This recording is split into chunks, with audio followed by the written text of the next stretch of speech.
Hello मेरे प्यारे बच्चों, कैसे हैं आप सभी। आप सभी को मेरी तरफ से राम राम, सत श्री अकाल, जय हिंद। देखो बच्चों कि जो आज हमारी क्लास है, ये जो दिल्ली पुलिस का हमारा जो प्रैक्टिस सेट चल रहा था, दिल्ली पुलिस के प्रैक्टिस सेट की 6 क्लास हम डाल चुके हैं। आज हमारी 7वीं क्लास है और ये प्रैक्टिस सेट हम लगभग 25 से 30 प्रैक्टिस सेट के आसपास में डालूंगा। यदि आप इन्हीं प्रैक्टिस सेट का रिवीजन करके जाते हैं तो यहाँ से आपको बहुत ज़्यादा बेनिफिट होने वाला है। जैसे कि मैंने बच्चों को बताया जो ऑफलाइन में है, उनको मैंने ये बताया है कि जैसे कि अब मैंने जो आपकी 15 टेस्ट कराए हैं, यदि आप उनका रिवीजन बेहतर तरीके से कर लेते हैं, उनको एनालाइज कर लेते हैं अच्छी तरीके से, मैं यहाँ भी और जो है यूट्यूब पे भी उनका एनालाइज कराऊंगा, बहुत जल्द उनको लेकर आऊँगा टेस्ट को जो मैंने क्लास के अंदर कराए हैं। दूसरा, जो करंट अफेयर्स के हम क्वेश्चन पढ़ रहे हैं, टॉपिक पढ़ रहे हैं, उनको एनालाइज कर लेते हैं। बाकी जो आपका सेक्शनल टेस्ट चल रहा है ऑफलाइन में, यदि आप लोग उनका प्रैक्टिस सेट अच्छे तरीके से कर लोगे, बेहतर तरीके से कर लोगे, तो मुझे नहीं लगता कि आपको फिर कुछ और मेहनत करने की आवश्यकता है, क्योंकि समय बहुत कम बचा है। और मैंने कोशिश यही करी है कि जो वर्तमान में जो न्यू पैटर्न चल रहा है एसएससी का, उसी पैटर्न के हिसाब से क्वेश्चन को मैं थोड़ा सा रखने की कोशिश कर रहा हूँ। ठीक है, बाकी तो देखो, जब एग्जाम होगा, पहला एग्जाम खुलेगा, तब पता चलेगा कि कैसा एग्जाम आ रहा है। उसे तो ना मैं बता सकता हूँ, ना कोई बता सकता है, ठीक है ना। लेकिन हाँ, जिस पैटर्न पे वर्तमान में जो एसएससी काम करा रही है, उसी पैटर्न के हिसाब से मैंने क्वेश्चन बनाने की कोशिश करी। आज की क्लास नंबर 7 है, ठीक है। और ये जो क्लास है, ये स्पेशल दिल्ली पुलिस वाले बच्चों के लिए और यूपीएसआई वाले बच्चों के लिए लिखा है यहाँ, ठीक है, आपको दिख भी रहा होगा। लेकिन एक और चीज मैं आपको बता देता हूँ, इस क्लास में आपको जो एसएससी जीडी वाला बच्चा जो फरवरी में पेपर देगा, फरवरी या मार्च में जब एसएससी जीडी का पेपर होगा, तो वहाँ भी उस बच्चे को बेनिफिट मिलेगा इस क्लास का, क्योंकि भाई history, geography, politics, economics, science सब सेम होता है, बदलता तो कुछ है नहीं, है ना। करंट में चीजें बदल जाती है तो आपको करंट पढ़नी अलग से होती है, बाकी तो सेम चीज होती है, बस इन्हीं पे आपको बेहतर तरीके से प्रैक्टिस करनी होती है। ठीक है, तो चलिए अपने क्वेश्चन को हम आगे बढ़ा रहे हैं। आज की क्लास का जो हमारा सबसे पहला क्वेश्चन ये है कि सिंधु घाटी सभ्यता को सबसे दक्षिणतम स्थल कौन सा है। जो इंडस वैली सिविलाइजेशन है, जो सिंधु घाटी सभ्यता है, इसका सबसे दक्षिणतम बिंदु कौन सा है, ये आपको बताना है। ठीक है, तो इसका जो सबसे दक्षिणतम बिंदु है, पहले तो आपको ये पता होना चाहिए कि सिंधु घाटी सभ्यता, ठीक है, जब हम पढ़ते हैं कि सिंधु घाटी सभ्यता, ठीक है ना, जब हम किसको पढ़ते हैं, इंडस वैली सिविलाइजेशन को पढ़ते हैं, जब हम सिंधु घाटी सभ्यता को पढ़ते हैं, तो हमें ये जानना जरूरी है कि ये जो सिंधु घाटी सभ्यता है, ये है क्या। भारत के, यदि आप प्राचीन कल्चर को समझते हो, भारत के प्राचीन इतिहास को समझते हो, तो भारत की सबसे प्राचीन संस्कृति यानी आदि मानव, जब मनुष्य जो है जंगलों के अंदर रहता था, उसके बाद की संस्कृति यदि हम देखें तो भारत के अंदर हमें इंडस वैली सिविलाइजेशन यानी सिंधु घाटी सभ्यता के बारे में हमें देखने को मिलता है। ऐसी सभ्यता जिससे हम आज भी बहुत कुछ सीखते हैं। ठीक है, तो सिंधु घाटी सभ्यता के बारे में हमें कैसे पता चलती है कि भाई यहाँ पर भारत की सबसे प्राचीन जो सभ्यता थी, इसकी जानकारी हमें खुदाई के समय मिलती है। ठीक, अब खुदाई के समय मिलती है तो यदि हम वर्तमान में इसकी स्थिति देखें, तो इसके स्थिति यानी भारत के अंदर कहाँ कहाँ पर हमें इसके अवशेष मिले हैं, तो इसे हम चारों दिशाओं से देखने की कोशिश करते हैं। ये सबसे उत्तर में कौन सा बिंदु है, सबसे दक्षिण में कौन सा नगर है, सबसे पूर्व में कौन सा है, सबसे पश्चिम में कौन सा नगर है, हम इन्हीं को देखने की कोशिश करते हैं। तो इंडस वैली सिविलाइजेशन को जब आप 4 पार्टों में डिवाइड करते हो, इस तरीके से जब आप डिवाइड करते हो, तो आप देखते हो सबसे उत्तर में स्थित कौन सा है, मांडा। कौन सा नगर है, मांडा, जो कि कहां पर है, जम्मू एंड कश्मीर के अंदर स्थित है। और ये कौन सी नदी के किनारे है, चिनाब नदी के किनारे है। तो एक तो आपको ये पता होना चाहिए, नदी भी आपको पता होनी चाहिए कि भैया कौन सी नदी है, तो आप कहेंगे गुरुजी चिनाब नदी है। कौन सी नदी है, ये चिनाब। ये सबसे उत्तरी बिंदु है। यदि हम देखते हैं कि सबसे पूर्व में कौन सा, इधर की तरफ देखिए, क्योंकि मैप में आप इधर ही पढ़ते हो सबसे पूर्व में, तो आप पढ़ते हो कि एक नगर है जिसका नाम क्या है, आलमगीरपुर। क्या नाम है, आलमगीरपुर। ठीक है, सबसे पूर्व में स्थित है आलमगीरपुर। और ये कहां पर स्थित है, ये उत्तर प्रदेश राज्य मेरठ के अंदर स्थित है। और ये कौन सी नदी के किनारे स्थित है, ये हिंडन नदी के किनारे स्थित है। ठीक है ना, ध्यान रखिए, हिंडन नदी जो कि उत्तर प्रदेश राज्य में सहारनपुर जिले से प्रवेश करती है। जो बच्चा सहारनपुर से होगा उसको पता भी होगा कि हिंडन नदी हमारे यहीं से प्रवेश करती है, उत्तराखंड से आने के बाद। ठीक है, जो बच्चा मेरठ से होगा उसने देख लिया होगा इंडस वैली का ये नगर। दक्षिण की यदि हम बात करते हैं, तो दक्षिण में एक स्थान है जिसका नाम क्या है, दैमाबाद। क्या नाम है, दैमाबाद है। और ये जो दैमाबाद है, ये कहां पर स्थित है मेरे बच्चा, महाराष्ट्र में है, ध्यान रखिए। और ये कौन सी नदी के किनारे है, ये परवारा नदी के किनारे है। कौन सी नदी के किनारे, परवारा नदी के किनारे है। और ये जो परवारा नदी है, ये आप देखोगे गोदावरी नदी की ट्रिब्यूटरी है, गोदावरी नदी की सहायक नदी है। सबसे इधर आते हो, सबसे पश्चिम में आते हो तो आप पढ़ते हो किसको, सुक्तांगी डोर को, ठीक है, सुक्तांगी डोर, ठीक है ना। सुक्तांगी डोर जो कि वर्तमान में कहाँ पर है, ये बलूचिस्तान में है। कहाँ पर है ये, वर्तमान में बलूचिस्तान में, ठीक है ना, बलूचिस्तान के अंदर स्थित है, ठीक है, ध्यान रखिए। और ये कौन सी नदी है यहाँ पर, दस्त नदी है। कौन सी नदी है यहाँ पर, आप देखोगे दस्त नदी के किनारे स्थित है, ठीक है ना, ध्यान रखिए। कौन सी नदी के किनारे है, ये दस्त नदी के किनारे स्थित है बलूचिस्तान में। तो ये इंडस वैली सिविलाइजेशन के 4 नगर है, जो कि सबसे उत्तर में है, सबसे पूर्व में है, सबसे दक्षिण में है और सबसे पश्चिम में है। कौन कौन से प्रांत में है, कहाँ है, ये आपको पता होना चाहिए। कौन सी नदी के किनारे हैं, चारों के चारों प्रांत हमने पढ़ लिए हैं। जब आप जाते हो दस्त, यानी जब आप ईरान और पाकिस्तान का क्षेत्र देखते हो तो यहाँ से एक नदी बहती है, दस्त नदी, और ये 2 जलधाराओं से मिलकर बनती है, एक तो कैंची नदी और एक निहिंग नदी। इन दोनों नदियों के संगम से इस नदी का निर्माण होता है, दस्त नदी का, ठीक है ना, निहिंग नदी और कैंची नदी, ठीक है, दस्त नदी, ठीक है। तो ध्यान रखिए, इंडस वैली सिविलाइजेशन, सिंधु घाटी सभ्यता का सबसे दक्षिण तक बिंदु कौन सा हो गया, हमारा दाइमाबाद हो गया है। और ये जो दाइमाबाद है, याद रखेंगे मेरे बच्चे, ये कहाँ पर स्थित है, ये महाराष्ट्र में स्थित है। नदी भी आपको याद रखनी है, कौन सी नदी है, परवरा नदी है। दूसरा देखो, एक और चीज मैं आपको बता देता हूँ, एक और क्वेश्चन आपके पेपर के अंदर यहाँ से बनता है कि सिंधु घाटी सभ्यता में खोजा जाने वाला पहला नगर कौन सा है। तो सिंधु घाटी सभ्यता में जब आपसे पूछेगा कि बताओ भाई पहला नगर कौन सा है, तो आप कहेंगे कि गुरुजी पहला नगर था हड़प्पा। कौन सा था, हड़प्पा। हड़प्पा नगर इसमें सबसे पहले खोजा गया था 1921 में, 1921 ईस्वी में हड़प्पा नगर को खोजा गया था।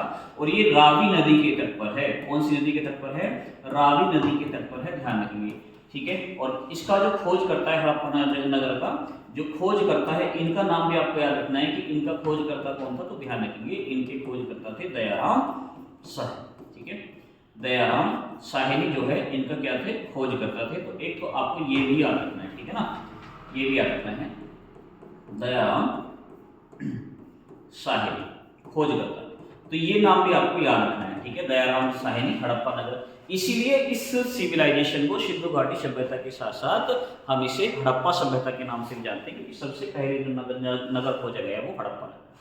तो ये चीज़ तो हमारी क्या हो गई है, कंप्लीट हो गई है। एक और चीज़ मैं आपको बता देता हूँ, इंडस वैली सिविलाइजेशन से अलग अलग तरीके के और भी क्वेश्चन बनते हैं।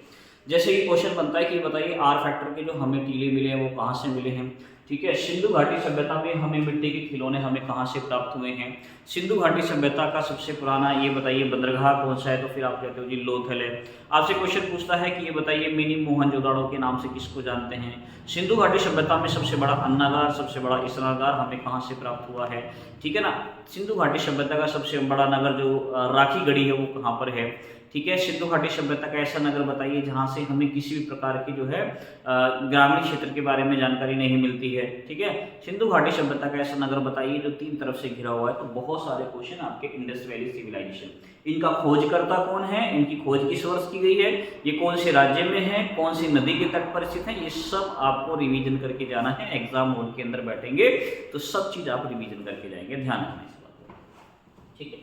चलिए अगला क्वेश्चन, क्वेश्चन नंबर 2 आज की क्लास का हमारा क्या कह रहा है, वैशेषिक दर्शन का प्रतिपादन किसने दिया है। तो यदि हम प्राचीन भारत में ही चले जाते हैं, एक बार वैदिक काल की तरफ यदि हम जाएंगे तो वैदिक काल में हम देखेंगे कि भारत के अंदर जैसे हम कहते हैं कि संस्कार 16 प्रकार के संस्कारों का भारत के अंदर उल्लेख था, और वैदिक काल में 8 प्रकार के विवाह का उल्लेख था। इसी प्रकार से दर्शन भी थे प्राचीन भारत के अंदर, और इन्हीं दर्शन को हम किसके नाम से जानते हैं, षड दर्शन के नाम से जानते हैं, ठीक है। इन्हीं दर्शन को, ये जो दर्शन है इनको हम किसके नाम से जानते हैं, इन्हीं को हम क्या कहते हैं, षड दर्शन कहते हैं, ध्यान रखिए षड दर्शन। अब ये षड दर्शन में हमारे कौन कौन से दर्शन आते हैं, देखो यहाँ से समझने की कोशिश करना। पंतजलि कौन से दर्शन के हैं, तो पंतजलि ध्यान रखेंगे योग दर्शन के, योग दर्शन, ठीक है। पंतजलि किसके हैं, योग दर्शन। बाबा रामदेव आप देखोगे योगा सिखाते हैं, वो जो योगा सिखाते हैं उस पर लिखा भी रहता है पंतजलि, ठीक है, ध्यान रखेंगे। तो ध्यान रखेंगे जो पंतजलि है ये किसके हैं, योग दर्शन के, और इन्हें योग गुरु के नाम से भी जाना जाता है, ठीक है। आप देखोगे जो महर्षि गौतम है ये किसके हैं, महर्षि गौतम आप देखोगे ये न्याय दर्शन के हैं, किसके हैं, ये न्याय दर्शन के प्रतिपादक है। तो आपको ये याद रखना है, न्याय दर्शन के। जो कपिल मुनि है आप देखोगे सांख्य दर्शन के प्रतिपादक हैं, सबसे पुराना दर्शन है सांख्य दर्शन, सबसे पहला दर्शन है सांख्य दर्शन। तो आपको ये भी याद रखना है, सबसे पहला दर्शन है सांख्य दर्शन, जिसके रचयिता कौन है, कपिल मुनि। महर्षि कणाद को यदि हम देखते हैं तो ध्यान रखिए वैशेषिक, ध्यान रखिए वैशेषिक दर्शन की जो है क्या है, ये वैशेषिक दर्शन के प्रतिपादक है। ठीक है, आपको याद रखना है वैशेषिक दर्शन। तो एक तो ये चीज हमारे 4 दर्शन हो गए। अब हमारे बाकी के दर्शन कौन कौन से बचते हैं? एक तो हमारा बचता है कौन सा? उत्तर मीमांसा। कौन सा बचता है हमारा? उत्तर मीमांसा दर्शन। ठीक है ना, एक तो आपको ये याद रखना है उत्तर मीमांसा दर्शन। और उत्तर मीमांसा दर्शन के जो रचयिता है वो कौन है? बदरायण। ठीक है, कौन है? बदरायण। तो एक तो आपको याद रखना है। एक बचता है हमारा कौन सा? पूर्व मीमांसा। कौन सा बचता है हमारा? पूर्व मीमांसा दर्शन। ठीक है ना, पूर्व मीमांसा दर्शन। ठीक है, और पूर्व मीमांसा दर्शन का जो प्रतिपादक किया था वो किसने किया था? जैमिनी ने किया था। ठीक है ना, किसने किया था? ये जैमिनी ने किया था। तो आपको ये नाम महर्षि जैमिनी, महर्षि बदरायण, महर्षि जो है कणाद, महर्षि कपिल मुनि, महर्षि गौतम, ये पद थे। तो आपको ये 6 के 6 दर्शन याद रखने हैं। ध्यान रखिए, जैसे आपसे क्वेश्चन कभी कभी ये भी पूछ लेता है, एक तो इनके ये तो प्रतिपादन तो पूछेगा, ये तो मैंने आपको दर्शन से लिखवा दिया है। आपसे क्वेश्चन पूछ लेता है कि भाई वेद बताओ कितने हैं, सबसे पहला वेद कौन सा है, सबसे अंतिम वेद कौन सा है। ऐसे भी क्वेश्चन आ जाता है गद और पद वाला वेद कौन सा है। एक आपसे उपनिषद से क्वेश्चन आते हैं कि हमारे भारतीय इतिहास में उपनिषदों की संख्या कितनी हुई है। उपनिषद से भी क्वेश्चन आएगा पेपर के अंदर, ध्यान रखना इस बात को।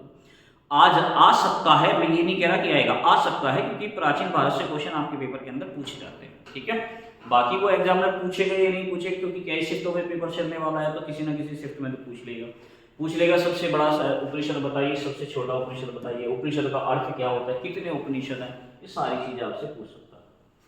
ठीक है, अगला क्वेश्चन है हर्णेक वंश का अंतिम शासक कौन था। अब आपको अंतिम शासक बताना है कि भैया हर्णेक वंश का अंतिम शासक कौन था। अब आपने पढ़ा होगा तो तभी तो आप बता पाएंगे कि हर्णेक वंश का अंतिम शासक कौन था। ऑप्शन है आपके सामने अजातशत्रु, उदयन, मुंडक, नागवंश। पहले आपको ये समझना होगा कि ये जो हर्णेक डायनेस्टी है, ये जो हर्णेक वंश है, ये है क्या। पहले तो आपको ये समझना पड़ेगा। ठीक है, इसकी शुरुआत कहाँ से हुई है, कैसे हुई है, कहाँ पर ये रूल कर रहा था।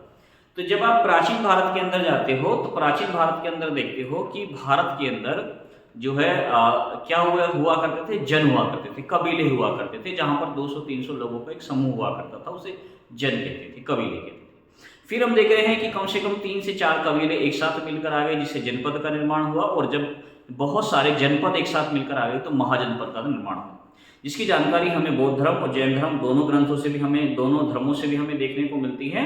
और जो पुराण है उनसे भी हमें जो है भारत के अंदर ये जो 16 महाजनपद हैं इनके बारे में उल्लेख देखने को मिलता है। 16 महाजनपद जो कि उत्तर भारत के अंदर 15 हैं, और जो है 16वां जो महाजनपद था वो दक्षिण भारत में था, ये भी आपको याद रखना है। ठीक है ना, दूसरा जो 16 महाजनपद थे इनमें से एक सबसे शक्तिशाली महाजनपद था जिसका नाम क्या था? मगध। क्या नाम था? मगध। ठीक है, तो ध्यान रखेंगे मगध महाजनपद, जिसे आज वर्तमान में आप क्या कहते हो? वर्तमान में कहते हो बिहार राज्य। ठीक है, मगध महाजनपद, इसी मगध महाजनपद को आज वर्तमान में बिहार के नाम से जाना जाता है। इसी मगध महाजनपद की एक राजधानी हुआ करती थी जिसका नाम था पाटलिपुत्र, और इसी पाटलिपुत्र को आज वर्तमान में पटना के नाम से जाना जाता है, जिसका नाम पाटलिपुत्र से पटना किसने रखा था? शेरशाह सूरी ने रखा था। ठीक है, ध्यान रखिए। अब इसके तथ्य अलग अलग, ठीक है, कि भाई मगध डायनेस्टी की स्थापना किसने करी है, मगध जो महाजनपद था, मगध पर सबसे पहले रूल किसने किया। तो यदि हम पुराण पढ़े, महाभारत काल पढ़े, पुराणों को पढ़े, तो पुराणों के अनुसार यदि हम पढ़ें तो ध्यान रखेंगे पुराणों के अनुसार,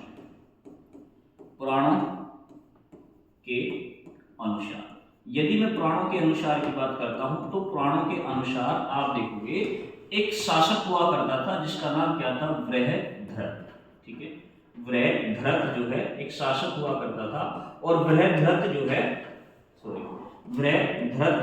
बृहद्रथ का एक पुत्र था, इन्हीं का एक पुत्र था जिसका नाम क्या था? जरासंध। क्या नाम था? जरासंध। अब ऐसा माना जाता है कि जरासंध ने ही किसकी? मगध साम्राज्य की स्थापना की थी। ठीक है, मगध साम्राज्य का संस्थापक, ये भी आपको याद रखना है। यानी हर्णेक वंश से पहले मगध साम्राज्य का जो रूल कर रहा था वो जरासंध डायनेस्टी थी, जरासंध वंश रूल कर रहा था। एक शासक था जिसका नाम बृहद्रथ था, उसके पुत्र का नाम जरासंध था। जरासंध ने यहाँ पर मगध साम्राज्य की स्थापना करी थी। ये हमने किसके अनुसार पढ़ा है? पुराणों के अनुसार पढ़ा है। तो पुराणों के अनुसार ये चीज हमने पढ़ी है। लेकिन यदि हम देखें कि जो हमें और ग्रंथ बताते हैं, जो अलग से हमें पता चलता है कि भाई मगध साम्राज्य पर वास्तविक रूप से जो शुरुआत की थी वो सबसे पहले कौन सी डायनेस्टी ने की थी, सबसे पहले कौन सा वंश आया था, तो ध्यान रखेंगे मगध पर जो सबसे पहले वंश आया था, तो हम देखेंगे कि मगध की डायनेस्टी का क्रम जब हम पढ़ते हैं तो हम पढ़ते हैं मगध डायनेस्टी पर सबसे पहले आया था जी हर्णिक वंश। कौन सा वंश आया था? हर्णिक डायनेस्टी आई थी, हर्णिक वंश आया था। और हर्णिक वंश का जो संस्थापक है, ठीक है, इसका जो संस्थापक है, आपको संस्थापक भी पता होना चाहिए। इसका संस्थापक कौन था मेरे बच्चा? बिंबिसार। ठीक है, इसका जो फाउंडर है वो कौन था? बिंबिसार। ये भी आपको पता होना चाहिए। बहुत सारे बच्चे बिंबिसार में और बिंदुसार में कंफ्यूज हो जाते हैं। तो बिंबिसार कहां पर है? बिंबिसार हर्णिक वंश से है और बिंदुसार मौर्य डायनेस्टी से है। दोनों शासक अलग अलग हैं, दोनों राजा अलग अलग। तो ध्यान रखेंगे हर्णिक वंश की शुरुआत कौन करता है? बिंबिसार करता है। फिर बिंबिसार को एक पुत्र जन्म लेता है जिसका नाम क्या है? अजातशत्रु। बिंबिसार का एक पुत्र है जिसका नाम क्या है? अजातशत्रु। अजातशत्रु ध्यान रखेंगे। ऐसा माना जाता है कि बिंबिसार की हत्या इसी के पुत्र अजातशत्रु ने करी और उसके बाद वह मगध की गद्दी पर बैठे। ठीक है, अजातशत्रु के बाद यदि मैं बात करूं तो अजातशत्रु को भी हत्या कर दी गई और इसकी हत्या किसने करी? इसके पुत्र ने करी, जिसका नाम क्या है? उदयन। क्या नाम है? उदयन इसका पुत्र है। इसका पुत्र अजातशत्रु की हत्या करने के बाद, अजातशत्रु की मृत्यु के बाद गद्दी पर बैठता है। उसके बाद जब उदयन की मृत्यु होती है तो उदयन की हत्या कौन करता है? अनिरुद्ध करता है। ध्यान रखेंगे कौन करेगा? अनिरुद्ध करेगा। ध्यान रखना, इसकी हत्या कौन करेगा? अनिरुद्ध करेगा। और अनिरुद्ध के बाद जो गद्दी पर बैठेगा वो कौन बैठेगा? मुंडक बैठेगा। और मुंडक के बाद जो गद्दी पर बैठेगा वो कौन बैठेगा? नागदशक बैठेगा। कौन बैठेगा? नागदशक। और ऐसा माना जाता है कि जिस समय नागदशक रूल कर रहा था तो नागदशक की हत्या शिशुनाग के द्वारा कर दी गई थी और उसने फिर शिशुनाग डायनेस्टी की नींव रखी थी। ठीक है ना। तो अब मैंने यहाँ पर आपको क्रम बता दिया है कि भाई क्रम कौन कौन सा है। तो अब आपको क्रम पता चल गया है। तो क्रम में आपको अंतिम शासक जो नजर आ रहा होगा वो कौन सा नजर आ रहा होगा? वो आ रहा होगा नागदशक। ठीक है ना। तो यहाँ पर जो हर्णिक डायनेस्टी है आप देख रहे हो, बिंबिसार की हत्या अजातशत्रु की हत्या उदयन की हत्या अनिरुद्ध की हत्या मुंडक और मुंडक की हत्या करके नागदशक गद्दी पर बैठा, यानी पुत्र पिता की हत्या कर रहा है। इसीलिए ध्यान रखिए हर्णिक वंश को हम पितृहंत वंश भी कहते हैं। ध्यान रखिए पितृहंत वंश के नाम से भी जानते हैं। यानी यहाँ पर पिता की हत्या करने के बाद ये लोग गद्दी पर बैठे थे। तो इसका जो हमारा सही आंसर होगा वो क्या होगा? हमारा नागदशक हो जाएगा। ठीक है, ये क्रम मैंने आपको लिखवा दिया है। इसके बाद शिशुनाग डायनेस्टी आएगी, उसके बाद नंद डायनेस्टी आएगी, उसके बाद मौर्य डायनेस्टी आएगी। ठीक है, ध्यान रखेंगे। फिर मौर्य डायनेस्टी के बाद आप देखोगे जो है शुंग डायनेस्टी आ जाएगी। पुष्यमित्र शुंग गद्दी पर बैठेगा, फिर कर्ण और फिर आंध्र सातवाहन वंशी प्रक्रिया चलती रहेगी। ठीक है ना, ध्यान रखें। ठीक है, चलिए क्वेश्चन नंबर 4 आज की क्लास का हमारा क्या कह रहा है कि दक्षिण भारत में मुल्लई शब्द का प्रयोग किस लिए किया जाता था? मुल्लई शब्द। अब आपने दक्षिण भारत में यानी संगम काल की बात कर रहा है। अब संगम काल की जब ये बात कर रहा है तो संगम काल में हम देखते हैं कि 3 साम्राज्य भारत के अंदर पनपते हैं। एक तो है चोल साम्राज्य, एक चैर साम्राज्य और एक पांड्य साम्राज्य। तो अब वहां पर दक्षिण भारत के अंदर कुछ शब्दों का प्रयोग किया जाता था। तो इन शब्दों का प्रयोग किसके लिए किया जाता था? जैसे इसमें मैं तुम्हें बता देता हूं। तो यहाँ व्यापार से संबंधित, भूमि से संबंधित होते थे 5 शब्दों का प्रयोग ये करते थे। अब ये 5 शब्द कौन कौन से थे? जैसे मछली पकड़ना, मछली पकड़ने के लिए ये किस शब्द का प्रयोग करते थे? नैताल। ठीक है, नैताल। जैसे हम अपने यहाँ पर कहते हैं ना मछली पकड़ना, दक्षिण भारत के अंदर क्या कहा जाता था? नैताल कहा जाता था। कृषि के लिए किस शब्द का प्रयोग किया गया है? ध्यान रखिए कृषि के लिए मारुतम शब्द का प्रयोग हुआ है। किसका प्रयोग हुआ है? मारुतम शब्द का। पशुपालन के लिए मुल्लई शब्द का प्रयोग हुआ है।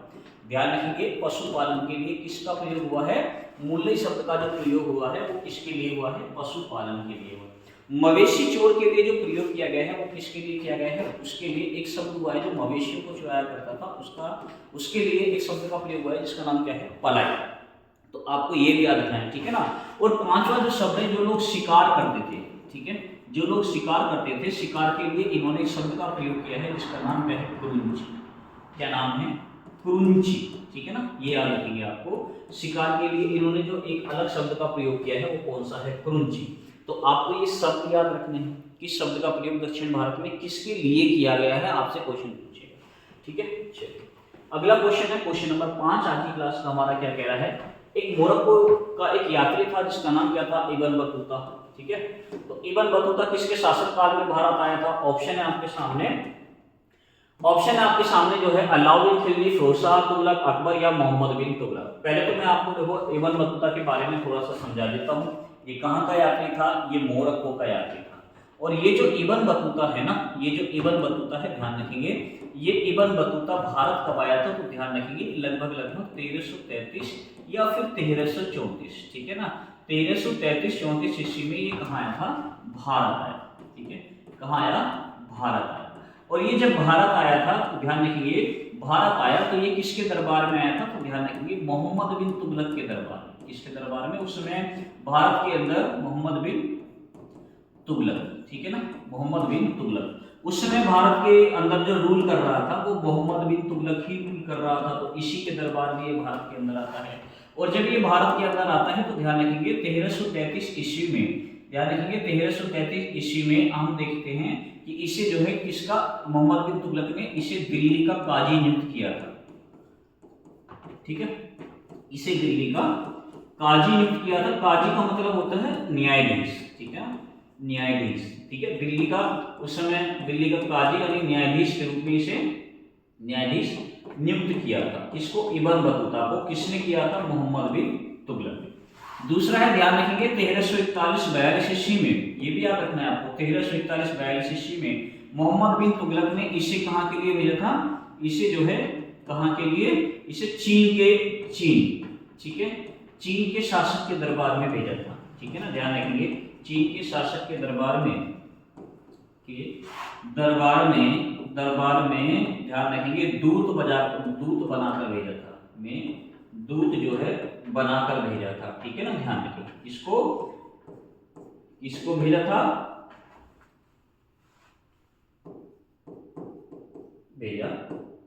ठीक है ना, किसको भेजा था? इब्न बतूता को भेजा था। तो एक तो इसके बारे में आपको ये बातें याद रखनी है। दूसरा मैं आपको एक और चीज समझा देता हूँ। इब्न बतूता की एक किताब है, इसकी एक किताब है, ध्यान रखिए, और इसकी किताब का नाम क्या है? रिहला। ठीक है ना, किताब का नाम क्या है? रिहला। तो ये रिहला भी कहते हैं, इसको रहला भी कहते हैं, ध्यान रखना। ठीक है, रिहला या रहला। ठीक है ना, ध्यान रखिए। तो किताब है रिहला, ये किसकी किताब है? इब्न बतूता, जो कि मोरक्को का यात्री था। ये भी बात आपको याद रखनी है। अच्छा, ये किताब हमारे लिए क्यों इंपॉर्टेंट है? क्योंकि यही किताब हमें ये बताती है कि जब मोहम्मद बिन तुगलक दिल्ली सल्तनत काल में रूल कर रहा था तो उस समय दिल्ली अपने आप में जो व्यापारिक का केंद्र था। जैसे प्राचीन भारत के हम देखते हैं कि प्राचीन भारत में जो व्यापार का केंद्र बना हुआ था वो रोम का बाजार था। लेकिन इस समय जब ये इब्न बतूता भारत आया तो ये कहता है कि दिल्ली सबसे समृद्ध शहरों में से एक था। ठीक है ना, ध्यान रखिए। तो ये किसके शासनकाल में भारत आया था? मोहम्मद बिन तुगलक के शासनकाल में भारत आया था। मोहम्मद बिन तुगलक, ध्यान रखिए, दिल्ली सल्तनत काल का पागल सुल्तान इसको कहा गया है। ध्यान रखिए, इसे क्या कहा गया है? दिल्ली सल्तनत। ठीक है ना, दिल्ली सल्तनत का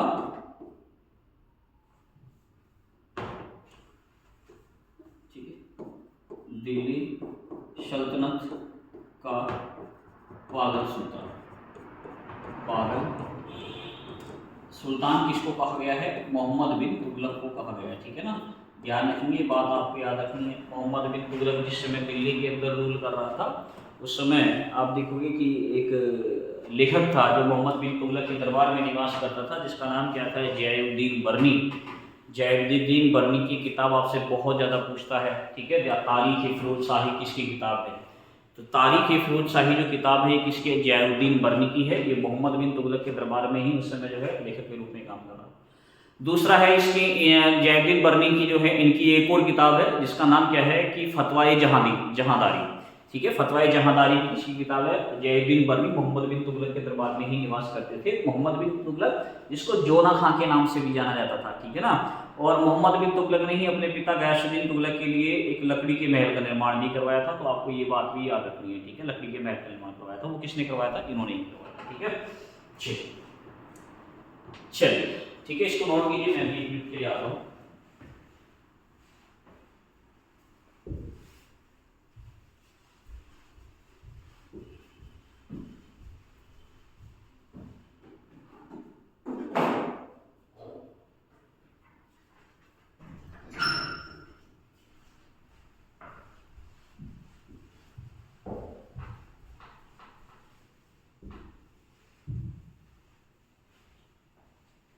ठीक है, चलिए अपने अगले क्वेश्चन की तरफ हम बढ़ रहे हैं। अगला क्वेश्चन क्या कह रहा है हमारा, असम में भक्ति आंदोलन का प्रवर्तक किसे माना जाता है? असम राज्य में जो भक्ति आंदोलन चला था इसका प्रवर्तक किसको माना जाता है? ऑप्शन आपके सामने, दादू दयाल, शंकर देव, ठीक है, तुकाराम या रामदास। ठीक है, भक्ति आंदोलन चला था। देखो आप जैसे कि हम उत्तर भारत के अंदर देखते हैं कि मीराबाई जो है भक्ति आंदोलन से संबंधित थी, तो ध्यान रखेंगे जो भक्ति आंदोलन चलाया था असम राज्य के अंदर वो किसने चलाया था? शंकर देव। किसको जाना जाता है इसके रूप में? शंकर देव को जाना जाता है। तो आपको ये बात याद रखनी है। दूसरा, हम भारत के अंदर शास्त्र नृत्य के बारे में पढ़ते हैं और शास्त्र नृत्य भारत के अंदर हम देखते हैं कि भरत मुनि के द्वारा एक ग्रंथ लिखा गया है जिसका नाम क्या है? नाट्य शास्त्र, जिसे हम पांचवें वेद के रूप में जानते हैं। और इसी नाट्य शास्त्र में हमें शास्त्र नृत्य के बारे में जानकारी मिलती है।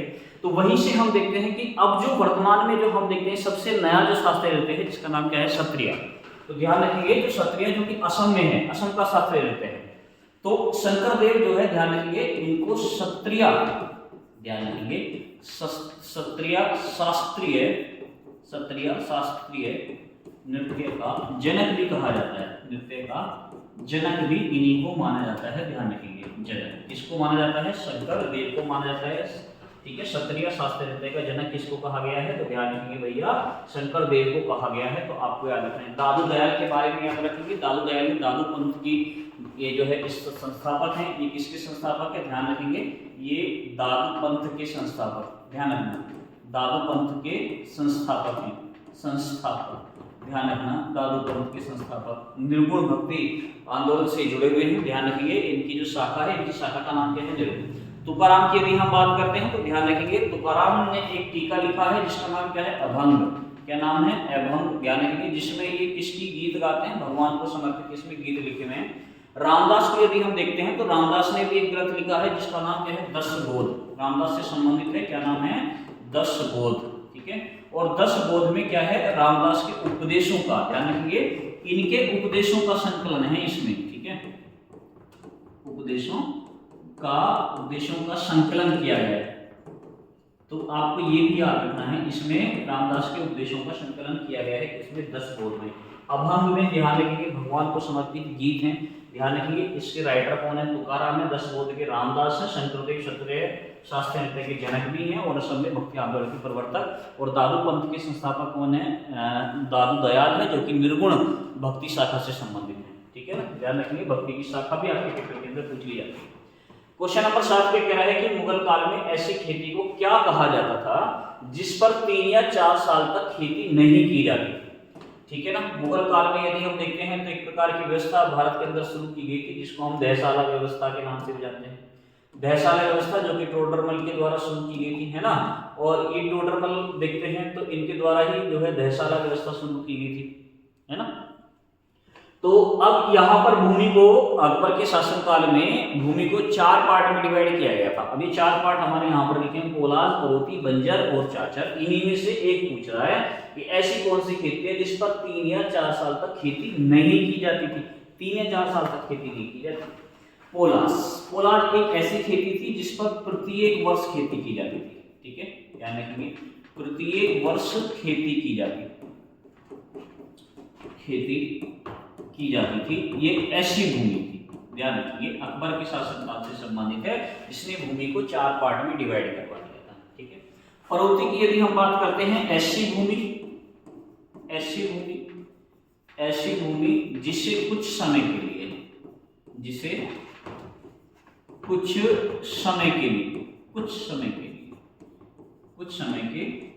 खाली छोड़ा जाता था। ध्यान रखिए इसीलिए खाली छोड़ते थे ताकि ये अपनी उर्वरा शक्ति को क्या कर ले? प्राप्त कर ले, छोड़ा जाता।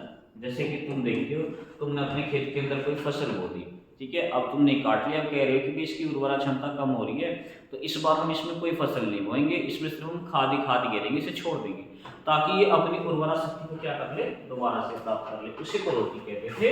बंजर भूमि ऐसी भूमि जिस पर खेती ही नहीं होती थी। ध्यान रखिए बंजर भूमि ऐसी भूमि जिस पर खेती नहीं होती थी। ठीक है, जिस पर खेती नहीं की जा सकती थी,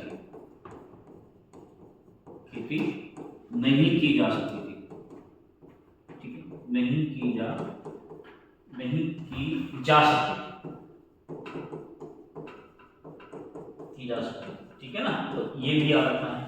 इसका जो आंसर है हमारा वो क्या हो जाएगा, चाचर हो जाएगा। ऐसी भूमि है जो कि 3-4 साल तक इस पर खेती नहीं होती थी, छोड़ दिया जाता था, ठीक है। तो ध्यान रखिए अकबर के शासनकाल में भूमि को इन 4 कैटेगरी में डिवाइड किया गया है, तो याद रखना मुगल काल में, ठीक है। अगला क्वेश्चन नंबर 8 हमारा क्या कह रहा है, तृतीय आंग्ल अफगान युद्ध किस वर्ष हुआ था। मोस्ट इंपोर्टेंट है, बहुत बार पूछा जाता है कि तृतीय आंग्ल अफगान युद्ध किस वर्ष हुआ था। तो यहां से जो आपके पेपर के अंदर क्वेश्चन बनेगा, सबसे पहले तो आपको पता होना चाहिए प्रथम आंग्ल अफगान युद्ध, ठीक है। मैं आपको बता देता हूं, प्रथम आंग्ल अफगान युद्ध आपको पता होना चाहिए, ठीक है ना। प्रथम आंग्ल अफगान युद्ध, तो ध्यान रखेंगे प्रथम आंग्ल जो अफगान युद्ध हुआ था ये कब हुआ था मेरे बच्चा, तो ये 1839 ईस्वी में चला। कब चला था ये, 1839 से लेकर 1842 तक चला था। 1839 से लेकर 1842 ईस्वी तक ये चला था। दूसरा है, इस समय जो गवर्नर था, ध्यान रखेंगे अंग्रेज कौन था जब इसकी शुरुआत हुई, अंग्रेज शुरुआत के समय, ध्यान रखेंगे अंग्रेज कौन था शुरुआत के समय, तो अंग्रेज था भैया कौन, ऑकलैंड। कौन अंग्रेज था भैया, ऑकलैंड था। तो आपको ये याद रखना है कौन था, ऑकलैंड था। तो ये नाम याद रखना है, तो ऑकलैंड, ठीक है। और समाप्ति के समय आपको ये भी पता होना चाहिए कि समाप्ति के समय कौन था भैया, तो ध्यान रखेंगे समाप्ति के समय अंग्रेज, ध्यान रखना समाप्ति के समय अंग्रेज कौन है ये भी आपको पता होना चाहिए। जब ये समाप्त हो रहा है तो भैया समाप्ति के समय अंग्रेज कौन था भैया, एलन ब्रो, ये भी आपको पता होना चाहिए कौन था, एलन ब्रो, ठीक है ना, एलन ब्रो। तो ये दोनों नाम आपको याद रखने हैं। एक तो क्या नाम याद रखना है, एक तो नाम याद रखना है आपको ऑकलैंड, और एक नाम याद रखना है आपको एलन ब्रो। और ये जो प्रथम आंग्ल अफगान युद्ध हुआ था, ध्यान रखिए इसी युद्ध को ऑकलैंड की भूल भी कहते हैं, इसी युद्ध को ऑकलैंड की भूल कहा जाता है। ये क्वेश्चन आपसे पूछा जाता है, कौन से युद्ध को ऑकलैंड की भूल कहा जाता है, प्रथम आंग्ल अफगान युद्ध को ऑकलैंड की भूल कहा जाता है। इसमें किसी प्रकार की कोई संधि नहीं हुई थी, इसको युद्ध को ऐसे समाप्त कर दिया गया था क्योंकि इसमें बहुत ज्यादा जो है खूनी संघर्ष हुआ था, ठीक है ना, ध्यान रखिए। तो एक तो आपको ये प्रथम आंग्ल अफगान युद्ध याद रखना है। दूसरा आपको याद रखना है कि भैया दूसरा आंग्ल अफगान युद्ध कब हुआ था। तीसरे पर तो हम बाद में जाएंगे, ठीक है। यदि आपसे क्वेश्चन पूछे कि भैया ये बताओ द्वितीय आंग्ल अफगान युद्ध कब हुआ था, तो आप कहोगे कि जी द्वितीय आंग्ल अफगान युद्ध, ठीक है, द्वितीय आंग्ल अफगान युद्ध जो हुआ था अफगान युद्ध। तो ध्यान रखेंगे द्वितीय आंग्ल अफगान युद्ध 1878, किसी किताब में ये 89 भी लिखा रहता है, 1880 ईस्वी तक चला, ठीक है। 1878 से लेकर 1880 तक चला था। अच्छा ये इंपॉर्टेंट है, ठीक है, क्यों, क्योंकि इसमें एक संधि होगी। अंग्रेज कौन है, तो ध्यान रखेंगे अंग्रेज आपको पता होना चाहिए। अंग्रेज कौन है भैया, लॉर्ड रिपन, ठीक है ना, ध्यान रखेंगे लॉर्ड रिपन इस समय क्या है, अंग्रेज है। तो ये तो आपको पता होना चाहिए कि भैया अंग्रेज कौन था, ठीक है ना।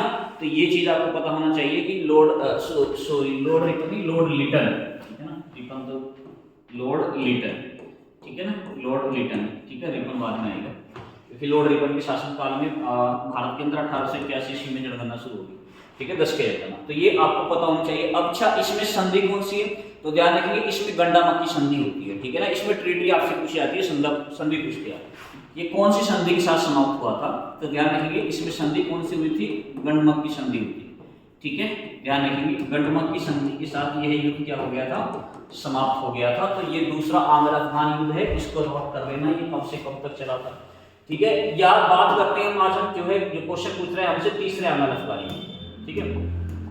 तीसरा आंग्ल अफगान युद्ध कब हुआ था, तो ध्यान रखेंगे यह युद्ध हुआ था 1919 में। कब हुआ था ये, 1919 में हुआ था, तो आपको याद रखना है, ठीक है ना।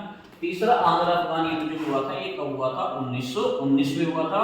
और यहाँ पर संधि हुई थी भैया रावलपिंडी की संधि। कौन सी संधि हुई थी, रावलपिंडी की संधि हुई थी। और इसी रावलपिंडी की संधि के साथ यह युद्ध क्या हो गया था, समाप्त हो गया था, याद रखेंगे, ठीक है ना। यह युद्ध क्या हो गया था, समाप्त हो गया था, ठीक है। चलो अगला क्वेश्चन है क्वेश्चन नंबर 9। 1905 कांग्रेस पार्टी के बनारस अधिवेशन की अध्यक्षता किसने की थी, ठीक है। ऑप्शन है आपके सामने, दादा भाई नेहरू जी, रास बिहारी घोष, रविंद्रनाथ टैगोर, गोपाल कृष्ण गोखले। तो पहले तो मैं आपको कांग्रेस पार्टी के बारे में थोड़ा सा बता देता हूँ। कांग्रेस पार्टी की स्थापना कब होती है, कांग्रेस पार्टी की स्थापना करता कौन है, ठीक है, इसका फाउंडर कौन था।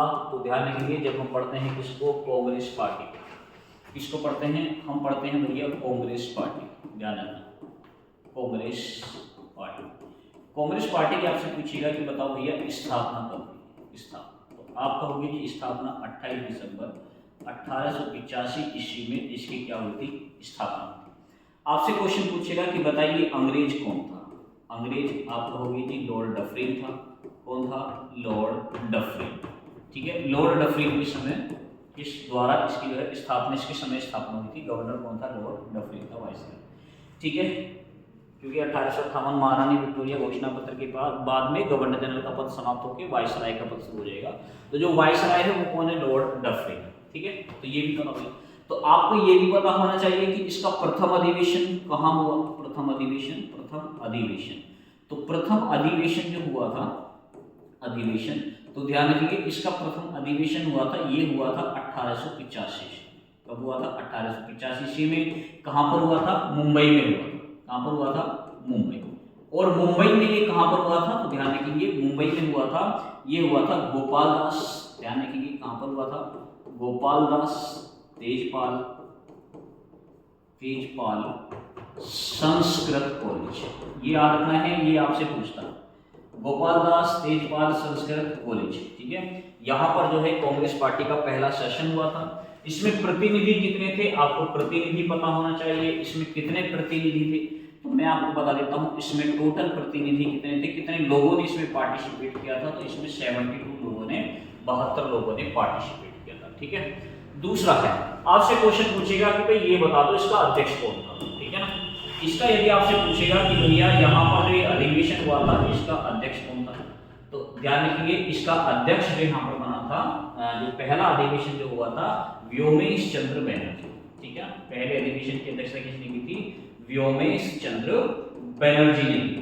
तो ये भी आपको पता होना चाहिए, बैनर्जी ने की थी, ध्यान रखिए। और इसमें जो महासचिव बना था, इसका जो महासचिव था इस अधिवेशन का, इसका जो महासचिव बना था वो कौन बना था, A.O.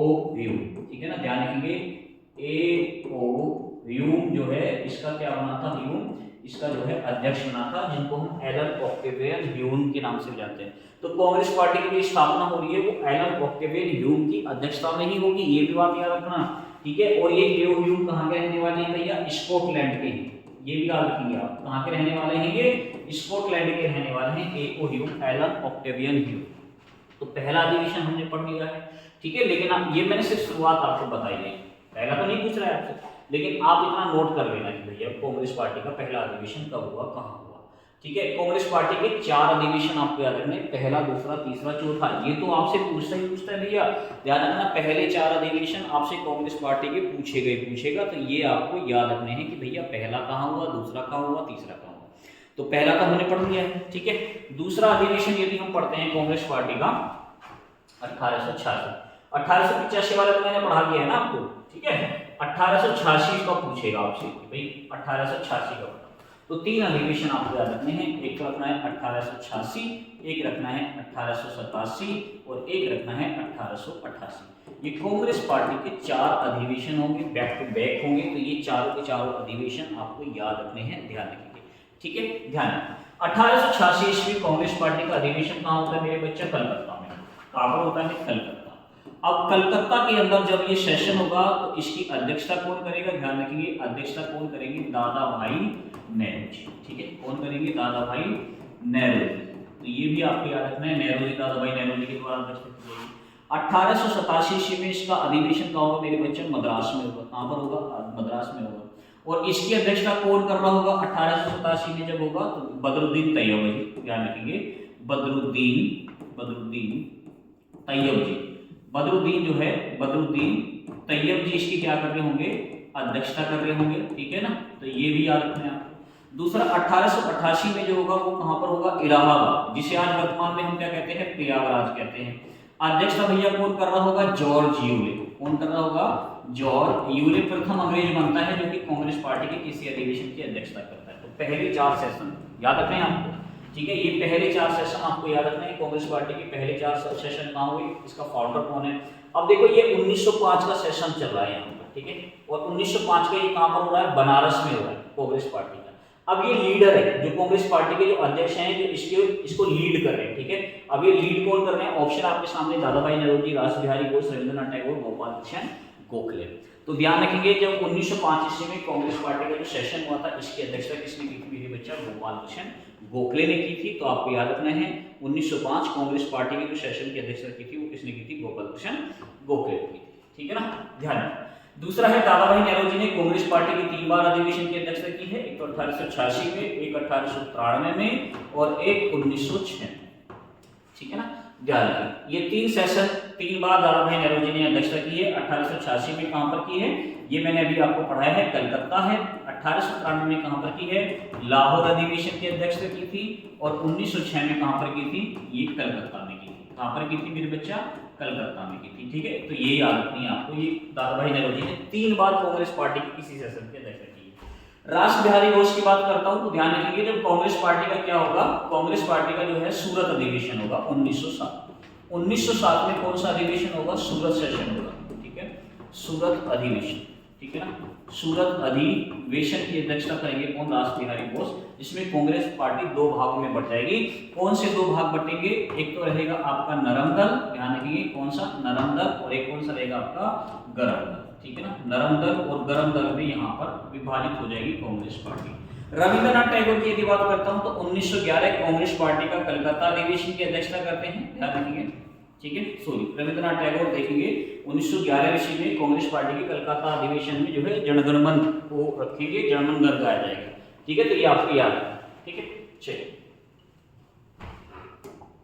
क्वेश्चन नंबर 10, भूमिगत चट्टानों के अचानक टूटने और तेज गति से भ्रंश बनने से किस प्रकार के भूकंप की जो है उत्पत्ति होती है, ठीक है। क्वेश्चन ये पूछ रहा है कि जब अचानक से चट्टानें टूट जाती हैं, ठीक है, चट्टानें टूट जाती हैं और फिर ये होता है कि जो है चट्टानें टूटने के बाद जो है भ्रंश, या तो तेज गति से चट्टानें टूट गई है, भ्रंश हो गया। ऑप्शन आपके सामने, पतन भूकंप, ज्वालामुखी भूकंप, जलाशय प्रेरित भूकंप या विस्फोट भूकंप। पतन भूकंप कब आता है, पतन भूकंप आता है कि ये तो कह रहा है कि भूमिगत, यानी भूमि के अंदर जो चट्टानें हैं, ठीक है, भूमि के अंदर चट्टानें कब होंगी, जब हम चट्टानों में विस्फोट कर रहे होंगे। क्या कर रहे होंगे, विस्फोट, जैसे हम कोयला खदान करते हैं, कोयला खोदते हैं, या फिर हम सुरंग बनाते हैं, वहां पर हम विस्फोट करने की कोशिश करते हैं। तो यानी जब भूमिगत मतलब भूमि के अंदर चट्टानों के अचानक टूटने से या फिर तेज गति से क्या हो जाएगा, भ्रंश हो जाएगा, तो उससे एक जो है क्या बनेगा, विस्फोट भूकंप आएगा। इसका आंसर जो होगा वो हमारा क्या होगा, विस्फोट भूकंप, ठीक है, क्या होगा, विस्फोट। पतन भूकंप आएगा जब जो है, ध्यान रखिए, जब किसी गुफा के टूट जाने से, ठीक है ना, किसी गुफा के टूट जाने से, गुफा के टूट जाने से, या तो क्या हो जाए, किसी गुफा के टूट जाने से, या तो क्या हो जाएगा, गुफा टूट जाएगी, टूट जाने से, या फिर क्या होगा, या तो गुफा टूट रही है, या फिर क्या हो रहा है,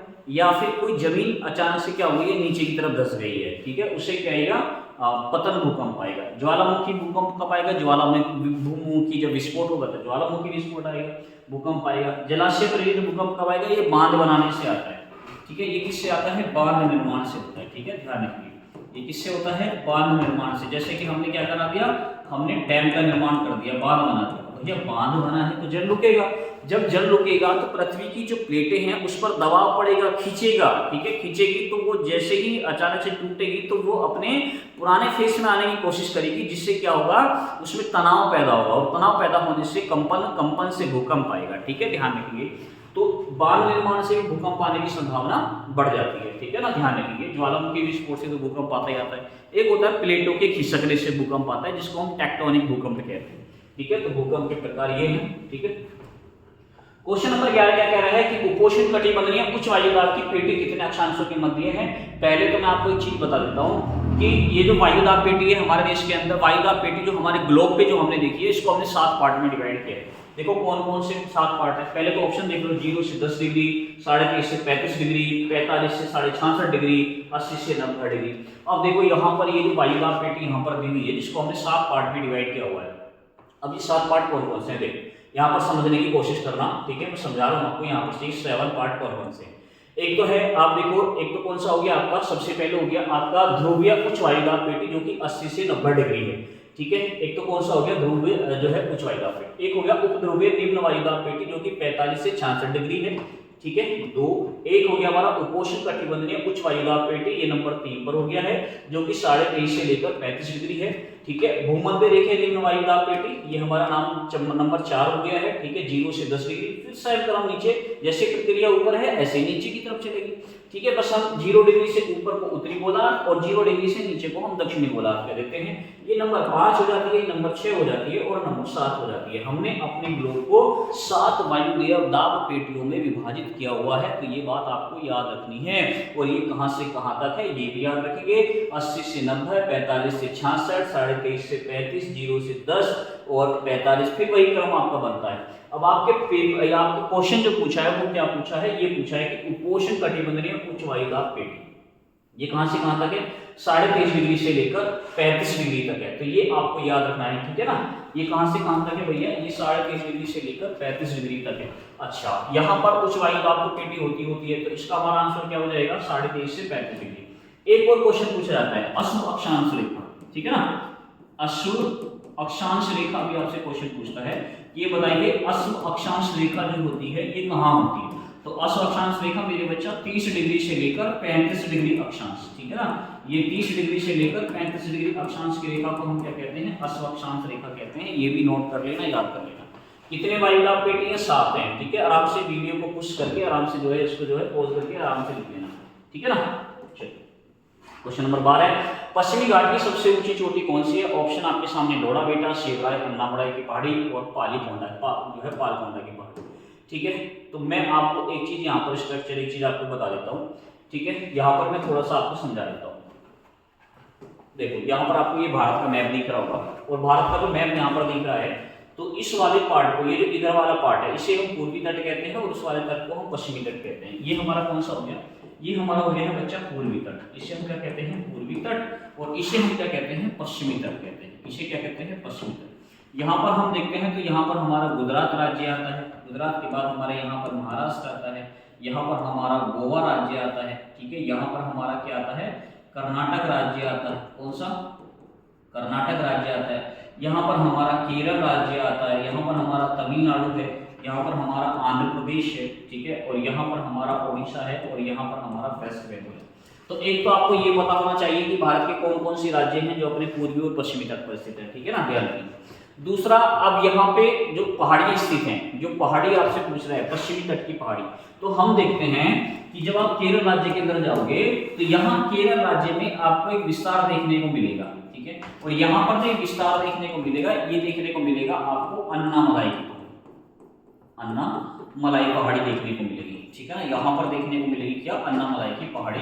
और इसी अन्नामलाई की पहाड़ी पर हम देखते हैं कि दक्षिण भारत की तो छोड़ो, पश्चिमी तट की भी सबसे ऊंची चोटी है, पश्चिमी घाट की भी सबसे ऊंची चोटी है, जिसका नाम क्या है, अन्नाईमुड़ी की पहाड़ी। क्या नाम है, अन्नाईमुड़ी की पहाड़ी, ठीक है। आपको ऑप्शन में दे रखा होगा अन्नाईमुड़ी, ठीक है, ऑप्शन में दे रखा है आपको, देखो ऑप्शन में बिल्कुल दे रखा है, ये रहा हमारा ऑप्शन, ठीक है। ऑप्शन में क्या दे रखा है आपको, अन्नाईमुड़ी की पहाड़ी दे रखा है।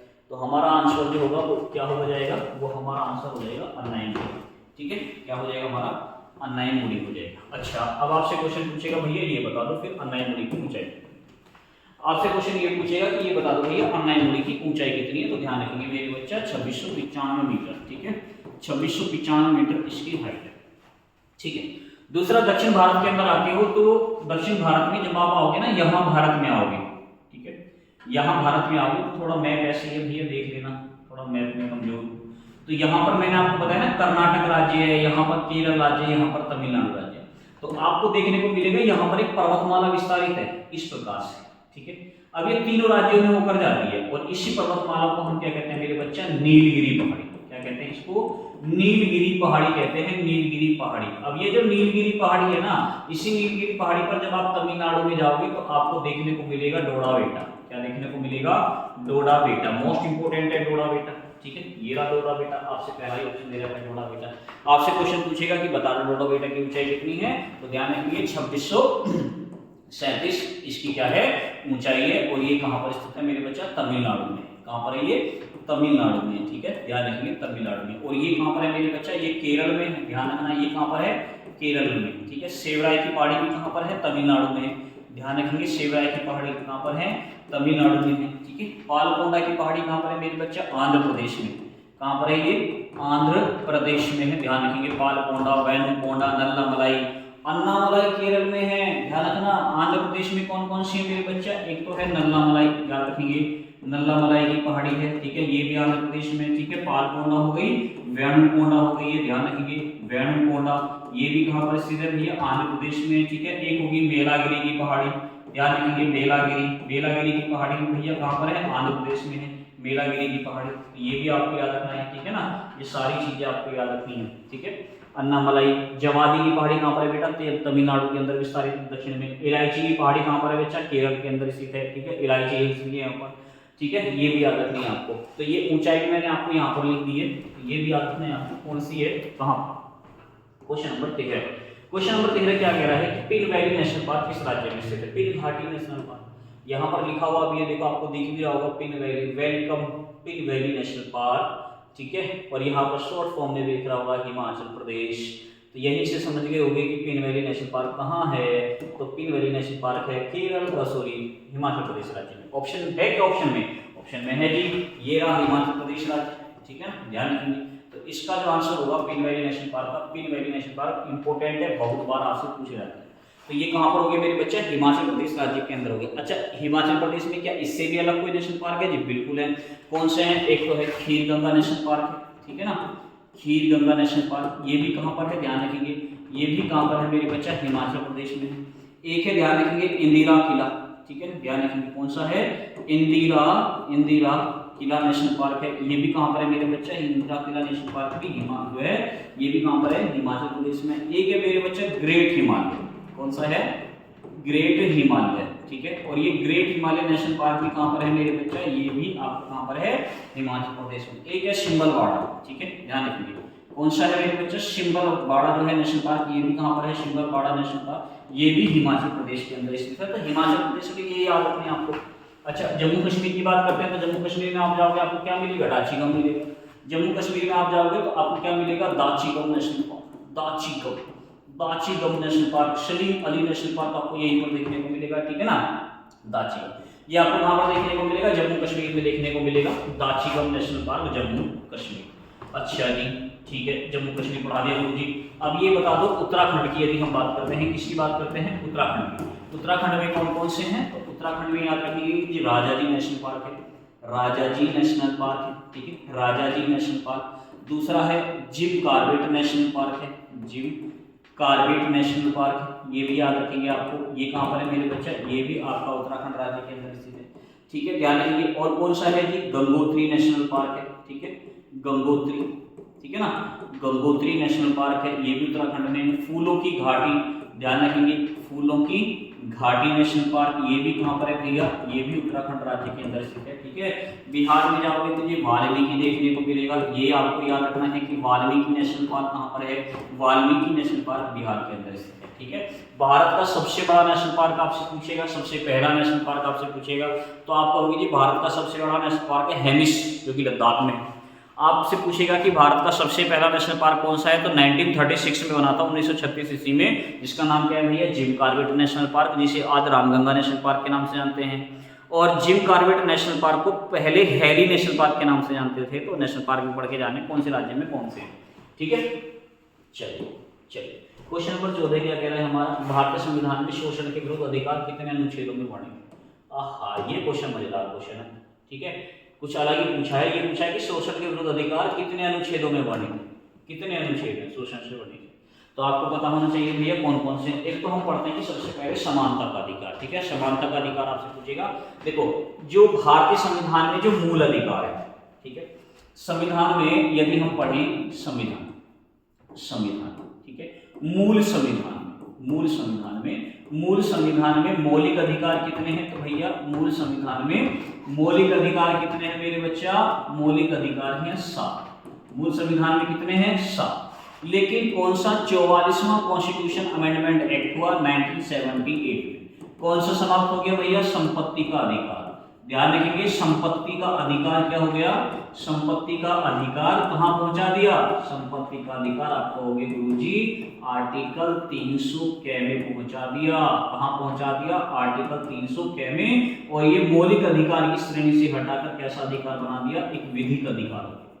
कैसा अधिकार हो गया, ये विधि कह दो या फिर आप कह सकते हो कि ये कानूनी अधिकार हो गया। कैसा अधिकार हो गया, कानूनी अधिकार, ठीक है, या तो विधिक अधिकार आप कह सकते हैं या कानूनी अधिकार आप इसको कह सकते हैं। ये इस टाइप का अधिकार है।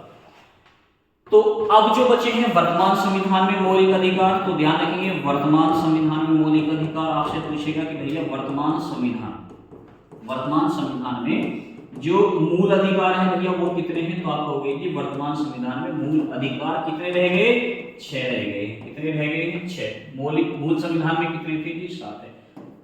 आज कितने रह गए हैं, 6 रह गए।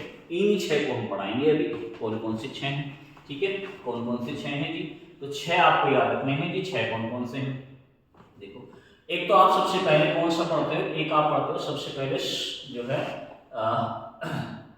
समानता का अधिकार। सबसे पहले कौन सा अधिकार पढ़ते हो, सबसे पहले कहते हो जी एक गुरुजी हमारा अधिकार है समानता का अधिकार, समानता का अधिकार, ठीक है।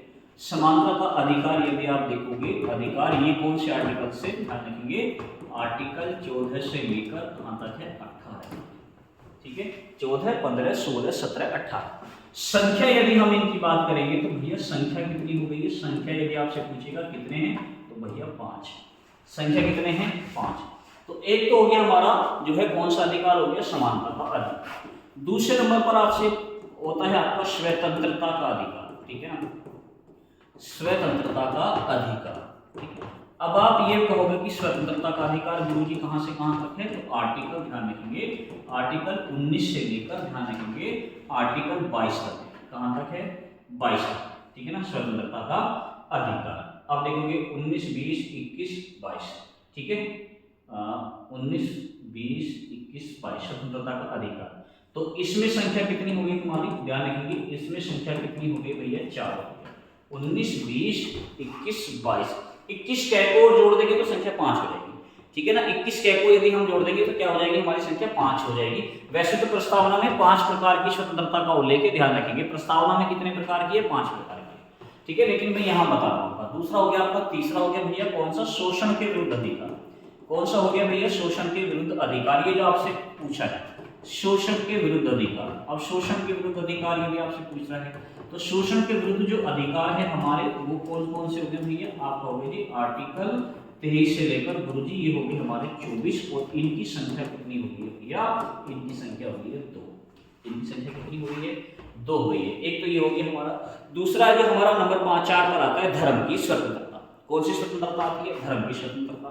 नंबर 4 पर है हमारी कौन सी स्वतंत्रता भैया, धर्म की स्वतंत्रता, ठीक है ना। धर्म की स्वतंत्रता कहां से कहां तक है, आप कहोगे गुरुजी आर्टिकल 25 से लेकर आर्टिकल 28 तक। 25, 26, 27, 28 इनकी संख्या कितनी होगी, आप कहोगे गुरुजी इनकी संख्या होगी है कितनी, 4।